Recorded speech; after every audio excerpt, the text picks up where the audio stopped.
Good evening guys, once again, this is Royski TV nga pala ulit, nagbabalik. Alright, nagbabalik po tayo sa panibago nating OBS tutorial. Walang iba kundi yung pinangako ko lang naman na moving text at saka moving images. So, wala nang patumpik-tumpik pa. Roll intro.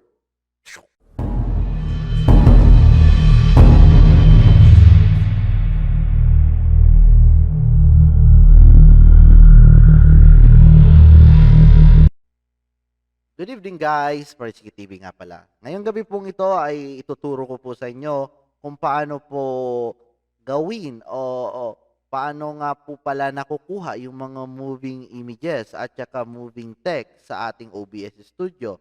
So, una po, syempre, kailangan nating i-open ang ating OBS Studio habang po naghihintay tayo. Ito po ay ginagamit, especially kung meron po kayong mga special announcement or mga shoutout yung iyong mga moving text. Yung mga moving images naman po, ika nga palamuti sa inyong live stream. So, as you can see po sa inyong screen, ay meron na po tayong mga naka-reading mga picture na gumagalaw. And of course, mga text na gumagalaw din also. Meron tayong pa-vertical, meron tayong pa-horizontal. So, paano nga po pala yan, Frisky TV gawin? So, una, let's go sa text. So, una, syempre po, pupunta po tayo dito ulit sa plus sign and then puproceed po tayo ulit dito sa ating text. So, file name po tayo. Kunwari, moving text. Gawin nating file name, moving text. Ayan. So, same method lang po kung gusto nyong, kung anong font, anong size, anong color. So, nakadepende pa rin po sa inyo yan. So, hindi masyado stricto yung rules about sa design ng text na gusto nyong gawin. So, lagay natin dito moving text. So, pinili ko Arial pero naka-block. So, ayan na po. Moving text. So, i-adjust po natin siya sa position na gusto nyo pong ilagay. And then, i-resize natin siya sa gusto nating size na ilagay.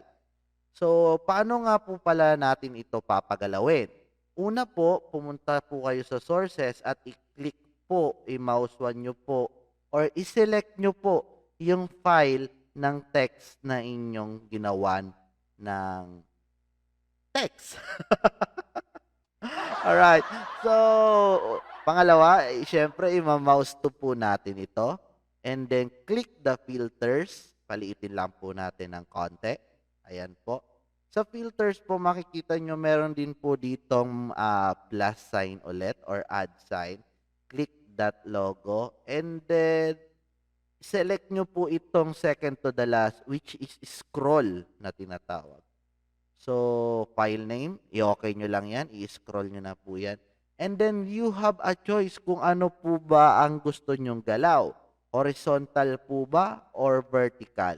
So, kunwari po, i-horizontal po natin. So, kayo na po bahala kung gaano kabilis ba ang gusto nyong speed. Sa ganyang kadali lang po. So, kaya kung gagawin nyo po itong special announcement at saka shoutout, may nararapat ko po sa inyo na i-click nyo po yung box na loop para repetitious po yung ikot ng text natin. Nakikita nyo po yung moving text natin na sentence or word, magkadikitan. So, i-close lang po natin yan. I-edit ulit yung ating text, which is double click lang yung moving text na ito. And then, lagay po tayo ng space dito sa unahan para magkaroon siya ng allowance. Para po nakikita nyo, ayan po, gumagalaw na siya. Another. Yung vertical naman. Text ulit. File name ulit tayo. Moving text to. And then, lagay natin dito ulit. Moving text pa rin. 2. Lagay. 2. And then yung font, sabihin na natin Arabic. So, ayan na yung moving text to natin. Same method pa rin. Pupunta pa rin po kayo dito sa sources. pipiliin yung file, ima-mouse to po natin, pipiliin ng filters, papaliitin ng konti, add sign pa rin, click that, choose scroll, and then lagay tayo ng file name na iba, and then ganun pa rin, pipiliin natin yung iba naman, yung vertical naman. Ayan. Pipiliin nyo rin po, i-adjust nyo rin po yung speed na gusto nyo, at lagi po nyong tatandaan na dapat po naka-loop siya para hindi na po kayo ma-stress na pabalik-balik. So, okay na po yung ating moving text, mga kapatid. Isusunod naman po natin yung mga moving images. Paano ko po ba yun nakukuha yung mga moving images, mga kaibigan?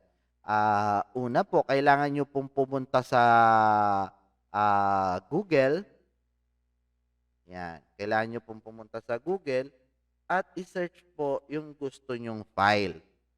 So, every time po na magse-search kayo po ng file, lagi nyo pong isasama sa huli ang GIF. So, kunwari, anime GIF. So, kung gagawin nyo siyang background, gawin nyo wallpaper, syempre. Ayan. Punta tayo sa image. At lalabas na yung mga bagay-bagay na nakikita nyo dito sa corner, may nakalagay na GIF. Ibig sabihin, yan ay gumagalaw. So, ito po ay pampaganda ng palamuti sa inyong screen.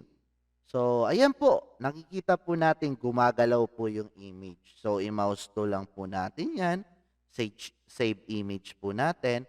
Kapag na-save po ng image natin, yan, i-enter lang po.